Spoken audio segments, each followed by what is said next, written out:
اللهم صل على محمد وآل محمد۔ مسئلہ یہ کہ آج کل گھروں کپڑے پاک کرنے کے لیے واشنگ مشین کا استعمال اتنی کثرت کے ساتھ رائج ہو چکا کہ اگر واشنگ مشین سے کپڑا پاک نہیں ہو سکتا تو ایک بڑی تعداد ایسی ہوگی کہ جس کے لباس نجس قرار پا جائیں گے، کیونکہ اب خواتین بغیر مشین کے کپڑا دھونے کی عادت ترک کر چکی۔ جو اس کے فوائد تھے وہ سب ان کے ذہن سے نکل گئے، اور جو رہی صحیح کسر تھی وہ عورت کی عظمت کے عنوان پہ ہونے والی تقاریر نے پوری کر دی، اور یہ خیال کیا جاتا کہ بالکل ہمیں کھلی چھٹی مل گئی۔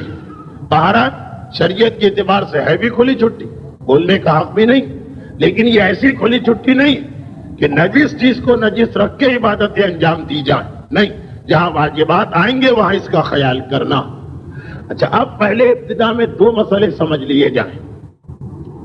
مسئلہ نمبر ایک یہ کہ کپڑا، جسم، زمین اور برتن جیسی چیزوں کو پاک کرنے کے لیے نیت، خیال، ارادے کی ضرورت نہیں، حتیٰ یہ کہ اگر آپ کو معلوم نہ بھی ہو کہ فلاں چیز نجس، لیکن آپ اس کو ویسے ہی دھو لیں اور اس طرح دھل جائے کہ جس طرح نجس چیز دھل جاتی، آپ کو پتا بھی نہیں کہ نجس، آپ کے ذہن میں دور دور خیال بھی نہیں کہ میں اسے پاک کر رہا ہوں، لیکن جو پاک کرنے کا پروسیجر ہے، جو طریقہ، وہ اگر خود بخود بھی آ گیا تو اس صورت میں وہ چیز پاک مان لی جائے گی۔ مگر غسل میں یہ اور وضو میں یہ مسئلہ نہیں چلتا۔ آقا کوئی جو غسل کا طریقہ بتاتے وہ ایک ایسا طریقہ کہ اگر آپ غسل کا ارادہ نہ بھی کریں، عام طور پہ جو آپ گھروں میں نہاتے وہ آٹومیٹک غسل کے طریقے سے ہوتا۔ مثلا ہمیں بالکل نہیں پتا کہ ہم پر غسل واجب، معلوم ہی نہیں، صبح ہم حمام میں نہانے گئے، دفتر جانا ہے، صبح نہا کے جاتے، یا شام کو دفتر سے آئے اور آنے کے بعد نہا رہے، تو کس طرح انسان نہاتا؟ یقیناً پورے جسم کو گیلا کیا، صابن لگایا اور سر سے دھونا شروع کیا اور پورا جسم دھو لی۔ آغا کوئی کے فتوے میں تو غسل کا طریقہ بھی یہی کہ سر و گردن دھوئے، جب یہ دھل گئے تو نچلا جسم دھو لیا۔ تو جو عام طریقے سے ہمارے یہاں غسل کے بغیر نہانے کا طریقہ وہ ایسا ہی طریقہ ہے کہ جس میں آٹومیٹک غسل کا طریقہ آ جاتا۔ اب ہم کو نہیں معلوم تھا کہ رات کو جنابت کی حالت طاری ہو گئی، احتلام ہوا اور صبح غسل کرنا ہے، معلوم ہی نہیں، اور ہم اپنے روٹین کے مطابق، عادت کے مطابق غسل کر کے میں تو کپڑا اگر دھلے تو اس کو نچوڑنا بھی نہیں، کپڑا آٹومیٹک پاک ہو گئے، خود بخود پاک ہو گئے، ہم نے ہاتھ بھی نہیں لگائے اسے پاک کرنے کے، کسی انسان نے دخل بھی نہیں دیا اور وہ پاک ہو گئے۔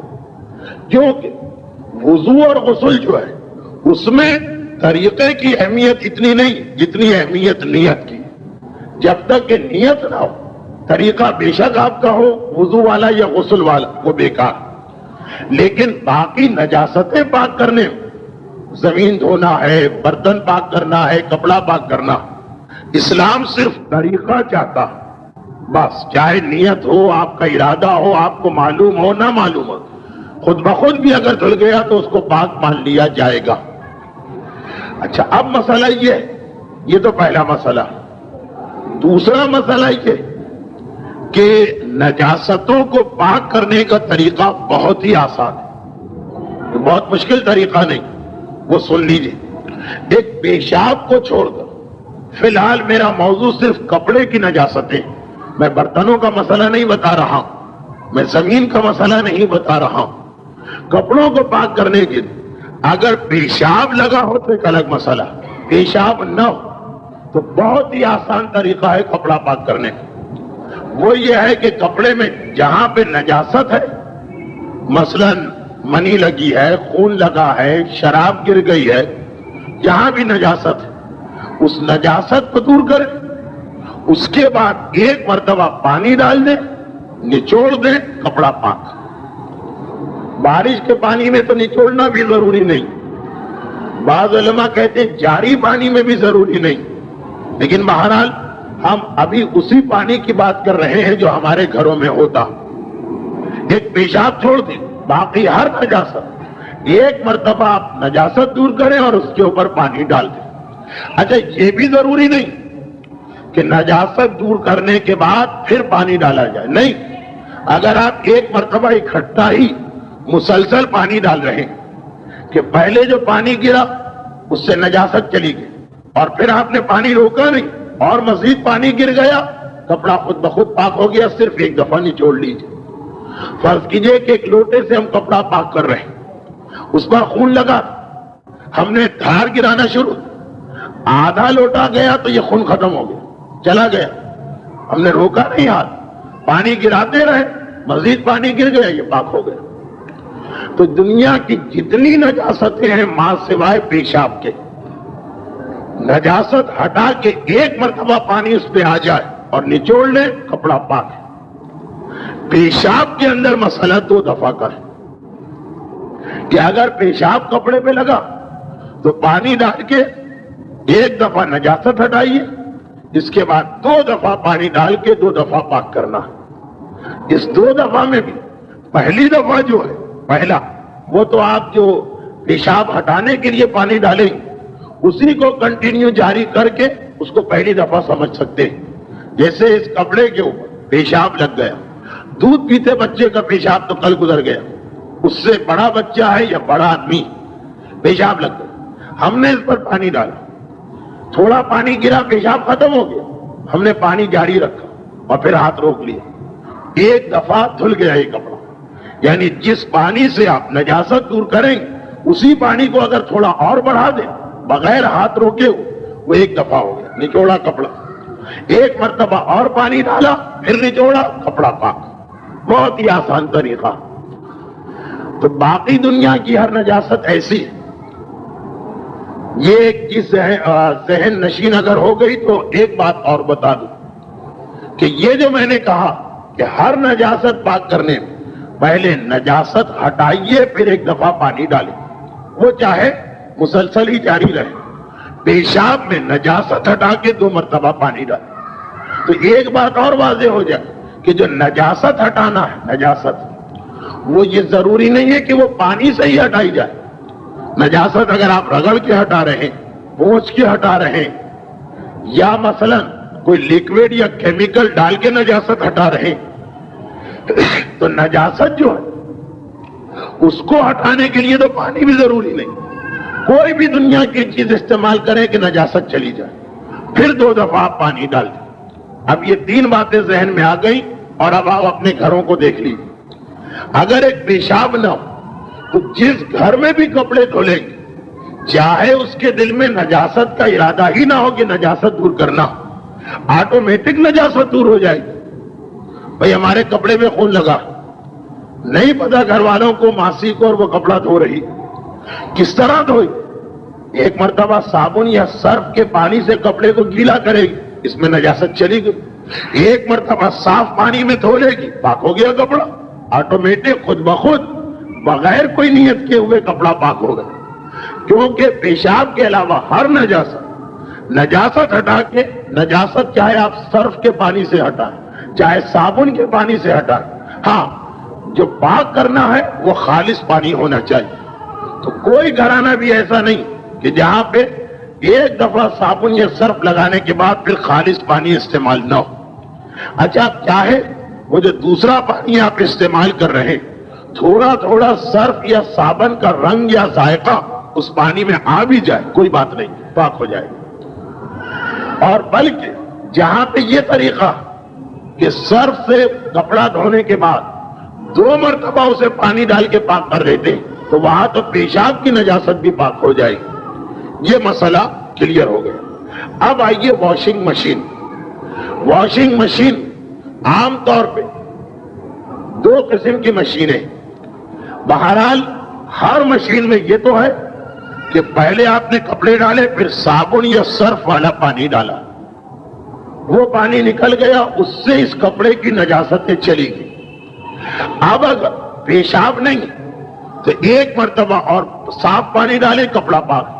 تو ہر مشین کے اندر ایک مرتبہ صابن یا سرف لگانے کے بعد اب ایک اور دفعہ دوسرا صاف پانی تو ڈالنا ہوگا، چاہے مشین میں ڈالیں یا دوسری مرتبہ نل کے نیچے دھو لیں۔ بہرحال ایک مرتبہ صابن اور سرف کی وجہ سے نجاست گئی، پھر صاف پانی میں آپ نے پانی ڈال دیا، کپڑا پاک ہو گیا۔ ہاں اگر پیشاب ہے تو اب مزید ایک دفعہ اس کپڑے کو پاک کرنا۔ تو جس واشنگ مشین میں صابن والے پانی کے بعد 2 مرتبہ پانی ڈالا جائے صاف، اس میں تو ہر نجس کپڑا پاک ہو جائے گا، کوئی مسئلہ ہی نہیں۔ تو بہتر یہ ہے کہ طریقہ کار یہ بنا لیں تاکہ وہ پریشانی اور جھنجھٹ نہ ہو کہ پیشاب والا کپڑا بھی اگر ہے، بغیر پیشاب والا بھی ہے، اور صرف ایک دفعہ صابن اور سرف ڈالا، دوسری دفعہ صاف پانی ڈالا، اس میں پیشاب کی نجاست پاک نہیں ہوئی، باقی سب پاک ہو گئی۔ ہاں پیشاب کی نجاست آدھی سے زیادہ ختم ہو گئی۔ اب اگر ایک دفعہ آپ اس کے اندر اور پانی ڈالیں یا اس کو نل کے نیچے الگ سے دھو لیں تو یہ کپڑا ویسے ہی پاک۔ یہ تو واشنگ مشین کا بہترین مسئلہ۔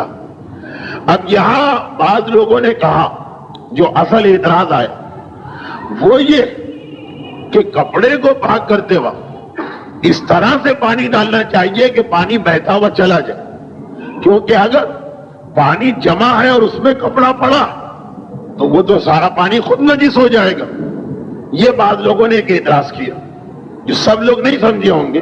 اعتراض کرنے والے کہہ رہے ہیں کہ اگر پانی قلیل ہے تو وہ تو نجاست سے ملتے ہی نجس ہو جاتا۔ اب اگر ہم واشنگ مشین میں کپڑے پاک کر رہے ہیں تو اس میں ایسا تو نہیں ہے جیسا نل میں ہے۔ نل میں کیا کہ آپ نے نجس کپڑے کو نل کے نیچے رکھا، پانی گرتا گیا آگے، گرتا گیا آگے، گرتا گیا آگے جاری۔ کہہ رہے وہ لوگ کہتے ہیں کہ جی نہیں، واشنگ مشین میں تو پانی جمع ہوگا پہلے، پھر مشین اس کو ہلائے گی۔ تو اب یہ جو کپڑا، نجس کپڑا، جب اس کے چاروں طرف پانی جمع ہو گیا تو وہ تو پانی نجس ہو گیا، وہ کپڑے کو کیا پاک کرے گا، وہ تو خود نجس ہے۔ ان کے خیال میں پاک وہ پانی کرتا ہے جو بہتا جائے، جمع نہ ہو۔ اگرچہ میں نے اس وقت بھی کہا کہ یہ خیال غلط ہے، لیکن مہاراج شک ڈال دیا لوگوں نے تو آغا خوئی سے رجوع کیا گیا۔ آغا خوئی نے اپنی کتاب میں بھی یہ مسئلہ لکھا، پھر بھی میں نے مزید وضاحت چاہی۔ آغا خوئی کی کتاب کا مسئلہ نمبر 372، منہاج الصالحین کی پہلی جلد۔ وہ فرماتے کہ اگر گوشت، چاول اور دال جیسی چیزیں نجس ہو جائیں تو اسے پاک کرنے کا ایک یہ طریقہ کہ آپ کسی تشت میں، تشت کا مطلب بالٹی جیسی چیز نہ ہو بلکہ جیسے کاسا ہوتا ہے، تسلا ہوتا، چوڑا برتن، کھلا برتن، اس میں اس کو رکھ دیں اور اس کے بعد اس کے اوپر اتنا پانی ڈالیں کہ وہ چاروں طرف سے نجس چیز کو گھیرے میں لے لیں۔ چاول پورے ڈوب گئے پانی میں، دال پوری ڈوب گئی پانی میں اگر یہ نجس ہے۔ اس کے بعد پانی کو پھینک دیں باہر اور تشت کو خالی کر دیں، صرف ایک دفعہ، اور یہ نجس چیز خود بخود پاک ہو جائے گی۔ اچھا، یہ تو تھا چاول دال جیسی چیزوں کا مسئلہ۔ اس کے بعد فرماتے ہیں اسی طریقے سے اگر کوئی آدمی کپڑا پاک کرنا چاہے تو اس کا طریقہ یہ کہ کپڑے کو بھی ایک تشت میں، کاسے میں، تسلے میں رکھیں اور اس کے اوپر پانی ڈالیں۔ اس کے بعد اسی پانی کے اندر اس کو نچوڑیں، جیسے واشنگ مشین میں یہی ہوتا کہ پانی ڈالا، اس کے بعد کپڑے کو باہر نکال کے نہیں نچوڑتے، وہ مشین خود نچوڑتی ہے بہت سی جگہ، تو وہ پانی کے اندر ہی نچوڑ لیتی۔ تو جو لوگ جن کے یہاں مشین آٹومیٹک نہیں، کپڑا باہر نکال کے نچوڑنا ہے وہ تو بالکل ٹھیک۔ جہاں آٹومیٹک مشین خود اسی نجس کپڑے کے چاروں طرف جو پانی، اسی میں پانی نچوڑ لے کپڑے کو، تب بھی آغا فرماتے کہ تشت میں کپڑا رکھیے، پانی ڈالیے، اسی پانی کے اندر اندر کپڑے کو نچوڑ لیجیے اور پانی کو پھینک دیجیے تو یہ کپڑا پاک ہو جائے گا۔ اور اس کے ساتھ برتن تو خود بخود پاک ہے، اس کو الگ سے پاک نہیں کرنا، کیونکہ ہمارے یہاں ایک مسئلہ طبعیت، بعض چیزیں ایسی کہ وہ دوسرے کے پاک ہونے سے خود پاک ہو جاتی ہیں، اس کا نام ہے طبعیت۔ مثلا میت کو نہلائیں، جب میت کے 3 غسل مکمل ہوں گے وہ تختہ بھی پاک ہے جس میں میت تھی، یہی مسئلہ یہ فرما رہے ہیں، کپڑا بھی پاک اور تشت بھی پاک۔ ہاں اگر ایسی نجاست جسے 2 دفعہ دھونا جیسے پیشاب، تو فرماتے ہیں کہ اسی طریقے سے ایک اور مرتبہ دھو لیجیے، یعنی تشت میں کپڑا رکھیے، پانی ڈالیے، اسی پانی کے اندر کپڑے کو نچوڑیے، پانی کو باہر پھینک دیجیے اور یہ بالکل پاک ہو گیا۔ یہ آغا خوئی نے ایک مسئلہ طریقہ کار بتایا تشت کے بارے میں، تسلے کے بارے میں، کانسے کے بارے میں۔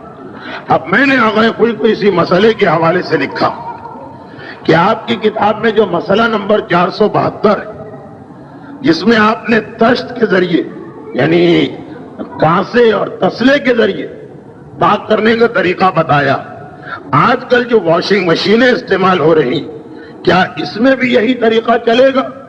آغا فرماتے ہیں بھلے حکم تشت را دارت، جتنی بھی مشینیں ان کا وہی حکم ہے جو تشت کا حکم ہے، اور جو میری کتاب میں تشت کا طریقہ لکھا اسی طریقے سے لباس اور مشین دونوں پاک ہو جاتے ہیں۔ تو یہ سارا مسئلہ یہاں کے مکمل ہو گئے کہ واشنگ مشین کے بارے میں آغا خوئی کی مکمل وضاحت آ گئی کہ وہ بالکل پاک کر دینے والی ہے نجاستوں، کپڑے کو، اور اس میں کسی قسم کا کوئی اشکال نہیں۔